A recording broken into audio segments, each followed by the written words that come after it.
Tuan-tuan dan puan-puan, adakah anda mengalami masalah seperti berikut? Kasut busuk, sofa bau rokok, dalam kereta bau durian kuat.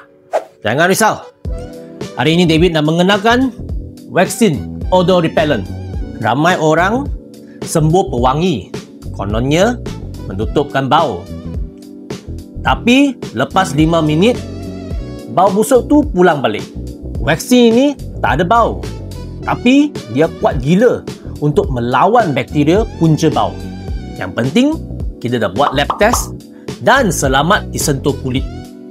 Cara kegunaan dia sangat senang. Spray je. Nak pakai dalam kereta, orang tamu, hotel, pejabat pun boleh. Vaccine Odor Repellent ni datang dengan 2 saiz. Yang 500 ml senang pakai spray dan 5 liter untuk buat refill. Jangan tunggu lagi. Kalau tuan-tuan dan puan-puan mengalami masalah bau busuk, mesti pakai Vaccine Odor Repellent. Sebarangan pertanyaan tentang Vaccine Odor Repellent, sila menghubungi kami di bawah.